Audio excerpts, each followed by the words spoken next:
ಒಂದ್ ಸ್ವಲ್ಪ ಹಿಂದೆ ಸಭೆ ಮಾಡಿದ್ರಿ ನಾಯಿಗಳ ಹಾವಳಿ ನಿಯಂತ್ರಣಕ್ಕೆ ಇದಕ್ಕೋಸ್ಕರ ಬಜೆಟ್ ಅಲೋಕೇಶನ್ ಮಾಡ್ತೀರಾ, ಜನ ನೇಮಕಾತಿ ಮಾಡ್ತೀರಾ, ಏನ್ ಮಾಡ್ತೀರಾ?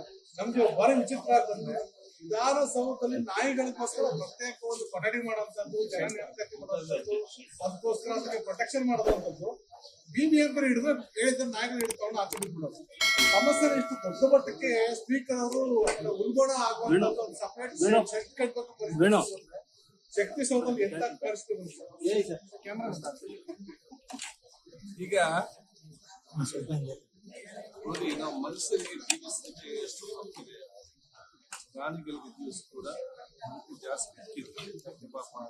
ನೀವು ಈಗ ಎಷ್ಟು ಬೇಕಾಗಿ ಮಾತಾಡ್ತೀವಿ, ಪ್ರಾಣಿಗಳಿಗೆ ಮಾತಾಡ್ಲಿಕ್ಕೆ ಆಗ್ತಿಲ್ಲ. ಅದರ ಕಷ್ಟವನ್ನು ನೋಡಿಕೊಂಡು ನಾವು ವ್ಯವಸ್ಥೆ ಮಾಡ್ತೀವಿ.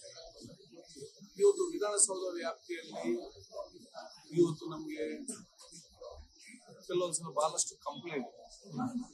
ಏನಂದ್ರೆ, ಒಂದು ಬೆಳಿಗ್ಗೆ ವಾಕಿಂಗ್ ಬರುವಾಗ ಬಹಳಷ್ಟು ನಾಯಿ ಸಡನ್ ಆಗಿ ಬರ್ತಾರೆ, ಬೆದರಿಸ್ತಾರೆ. ಅದು ವಿಧಾನಸಭೆ ನೋಡ್ಲಿಕ್ಕೆ ಮಕ್ಕಳು ಬಂದ ಕೆಲವರು ಅವ್ರು ಭಯಭೀತರ ಆಗ್ತಾರೆ. ಅದು ಕೆಲವೊಮ್ಮೆ ನಾವೆಲ್ಲ ಸ್ವಚ್ಛತೆ ಮಾಡಿದ್ರು ಕೂಡ ಅದು ಮಾಡಲಿಕ್ಕಿರ್ತದೆ. ಈ ರೀತಿಯ ಚರ್ಚೆ ಆಗಿ ಹೌಸಿಂಗ್ ನಮ್ಮ ಹೌಸ್ ಕಮಿಟಿಯಲ್ಲಿ ಸ್ಪೀಕರ್ ಚೇರ್ಮನ್ ಆಗಿದ್ದಾರೆ. ಹೌಸ್ ಕಮಿಟಿ ಬಹಳಷ್ಟು ಕಂಪ್ಲೇಂಟ್ ಆಗಿ ಇದನ್ನು ಇಲ್ಲಿಂದೆಲ್ಲ ತೆಗಿಬೇಕಂತ ನಿರ್ಣಯ ಕೂಡ ಆಗಿದೆ. ಅದೇ ರೀತಿ ಪ್ರಾಣಿಗಳ ಪ್ರೀತಿ ಇರುವವರು, ಇದು ಆಡಳಿತ ಮತ್ತು ಇಬ್ಬರು ಕೂಡ ಇದಕ್ಕೆ ವಾದ ಮತ್ತು ಸಪೋರ್ಟ್ ಮಾಡುವವರಿದ್ದಾರೆ, ಇದಕ್ಕೆ ವಿರೋಧ ಮಾಡುವವರಿದ್ದಾರೆ. ಇದಕ್ಕೆ ಬಹಳ ಜನ ಸಪೋರ್ಟ್ ಮಾಡುವವರಿದ್ದಾರೆ. ಅದೇ ನೀವು ಅದನ್ನು ಸಡನ್ ಆಗಿ ನೀವು ಚೇಂಜ್ ಮಾಡ್ತೀರಿ, ನೀವು ಎಲ್ಲಿಗೆ ಹೋಗಿ ಬಿಡ್ತೀರಿ, ನೀವು ಬೇರೆ ಕಡೆಗೆ ಬಿಟ್ಟು ನಾಲ್ಕು ಹೊತ್ತು ಸಾಯಿಸ್ತಾರೆ. ಹೊಸ ಪ್ರಾಣಿ, ಹೊಸ ಅಲ್ಲಿ ನಾಯಿಗಳು ಅದನ್ನು ಅತಿಕ್ರಮಿಸಿ ಬಿಡುವುದಿಲ್ಲ. ಪರಿಚಯದವರನ್ನು ಓಡಾಡ್ತಾರೆ, ಕಲ್ಲು ಬಿಸಾಡ್ತಾರೆ, ಹೊಡಿತಾರೆ. ನೀವು ಯಾಕೆ ಯಾರು ಇದಕ್ಕೆ ಹಿಂಸೆ ಕೊಡಬೇಕು, ನೀವು ಅದನ್ನು ಚೇಂಜ್ ಮಾಡಬಾರ್ದು ಅಂತ ಹೇಳಿ ಚರ್ಚೆ ಆಯಿತು. ಸೊ ನನ್ನ ಜವಾಬ್ದಾರಿ ಸ್ಪೀಕರ್ ಇದ್ದು ಇಬ್ಬರನ್ನು ಸಮಾಧಾನ ಪಡಿಸಿ ಇದಕ್ಕೆ ಪರಿಹಾರ ಕಾಣೋದು ನನ್ನ ಜವಾಬ್ದಾರಿ. ಅದಕ್ಕಾಗಿ ನಾನು ಇವತ್ತು ಸಭಾಪತಿಗಳು ಒಂದು ಚರ್ಚೆ ಮಾಡಿ ಚೀಫ್ ಸೆಕ್ರೆಟರಿ ಮಾತಾಡಿದಾಗ ಮೀಟಿಂಗ್ ಕರೆಯುವಂತಾಗಿದೆ.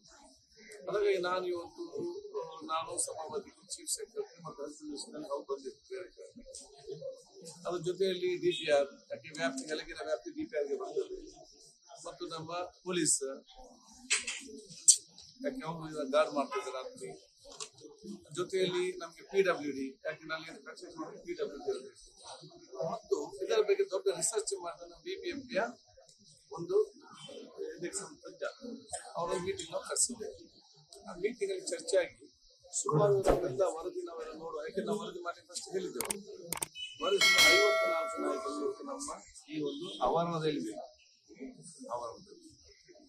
ಅದರಲ್ಲಿ 2 ನಾಯಿಗಳು ಬಿಟ್ಟು ಬೇರೆಲ್ಲ ಕೂಡ ಸ್ಟೆರಿಲೈಸೇಷನ್ ಆಗಿದೆ. ಇನ್ನೊಂದು ಕೂಡ ಸ್ಟೆರಿಲೈಸೇಷನ್ ಮಾಡಿ. ಎರಡನೇದು ನಮ್ಮ ಈ ವಿಧಾನಸಭೆ ನೋಡಿ ಎಷ್ಟು ಚೆನ್ನಾಗಿದ್ರು ಕೂಡ. ಲೇಟೆಸ್ಟ್ ಹಾಗೂ ಇಂಟ್ರೆಸ್ಟಿಂಗ್ ಸುದ್ದಿಗಳಿಗಾಗಿ ಬಾಸ್ ಟಿವಿ ಕನ್ನಡ ಚಾನೆಲ್ನ ಸಬ್ಸ್ಕ್ರೈಬ್ ಮಾಡಿ. ಹಾಗೆಯೇ ಬೆಲ್ ಐಕಾನ್ ಪ್ರೆಸ್ ಮಾಡಿ. ಇದರ ಜೊತೆಗೆ ಫೇಸ್ಬುಕ್, ಇನ್ಸ್ಟಾಗ್ರಾಮ್, ಎಕ್ಸ್ ನಲ್ಲೂ ಮಿಸ್ ಮಾಡದೆ ಫಾಲೋ ಮಾಡಿ.